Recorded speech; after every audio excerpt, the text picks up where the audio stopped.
And we're back with Ukraine's ambassador to the United States, Oksana Markarova. Good morning, and good to have you back here. Good morning. Good to be back. Your president has said that the war in the Middle East is diverting some attention from the war that's happening in Ukraine.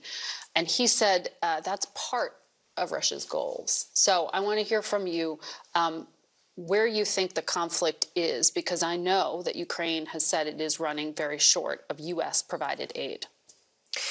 Well, the war still continues the way it was going. You know, the front line is 800 kilometers. It's 620 a day. And the battle continues on all of this 800 miles, actually, not kilometers, miles.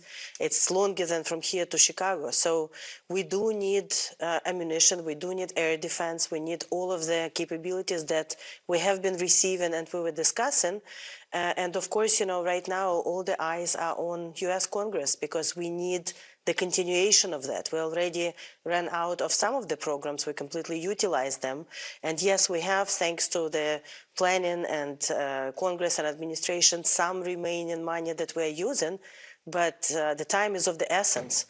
And of course, Russia is not only trying, we see all these visits of Hamas and Iran to Russia, and we see how Iran and North Korea helping Russia to fight, but also Russia helping a lot of them and helping Hamas openly. So, you know, we just have to understand that this war on terror have to be won everywhere, and that we cannot afford to lose focus in one place or another. That's why in order to be able to stop not only Russia but other terroristic regimes, we also have to win in Ukraine. You're talking about the fact that Hamas leaders recently visited Russia and that Iran is providing drones for Russia to use against your people in Ukraine. The new Speaker of the House, Mike Johnson, has changed his positions publicly on Ukraine. He did recently say he doesn't want Vladimir Putin to win and that he would bundle any Ukraine aid with U.S. border aid. Has he agreed to meet with you? Can you persuade him to move quickly? Well, I would be happy to meet, of course, whenever there will be time and opportunity. But I'm very glad to hear the speaker said that we cannot allow Putin to win. I think all of us, Ukrainians, but also Americans, on a very strong bipartisan basis, understand that it's important for all of us.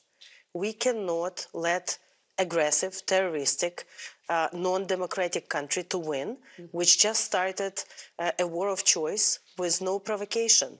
This is a violation of international law, but it's also a violation of principles on which America is built, the values of Americans, but also what we are trying to build our country on. So we have to win, and America has to win in this one. Your president was on another network this morning and said that he still doesn't have any reason to believe Russia wants to negotiate a peaceful end to this conflict. But there are a lot of reports that there's pressure on your government to agree to some kind of way to negotiate an end to the fighting. Is there any movement? Just the reports. Russia never intended to negotiate. Their intent is to destroy us. And we see it on the battlefield, and we see it in all the, if you can call them, diplomatic interactions of their ambassadors. But no, you know, their intent is very clear. They are bombing civilians. Just today, they again bombed Odessa. They're bombing our country everywhere. They're preparing, of course, to bomb us even more during winter. And they are trying everything possible on the long front line to achieve some kind of military goal. So that's not how people who want to actually negotiate peace act. People who want to negotiate peace first stop their aggressive war, get out from our country, and then negotiate. So no, I don't think we should, let's not get fooled by any of the reports, whether they are on anonymous sources or even some Russian sources. Your president has also talked about the need for more air defense because Russia has strengthened its abilities. He said the F-16s the U.S. promised, they won't arrive for a while, that Ukraine would like to borrow planes. How would that work? Is there some kind of immediate way to address this need? Well, there are a number, like we are open for any ideas to cooperate. So we're very grateful to American people for all the equipment that we're getting on these programs, with your funding from your own stocks.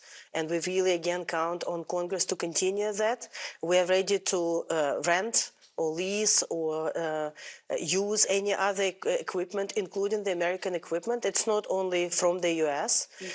We are ready to co-produce together. It's one of the very important outcomes of the President Zelensky visit to the US, and we're working in that direction with American companies. So, we understand that we need much more to win now, but we also need to build our future force, because even after we win, Russia is not going to disappear somewhere, and they will continue to be a threat, not only to us, but to European Union, to the US, to everyone, to transatlantic community. Ambassador, thank you for your time. We'll be back in a moment.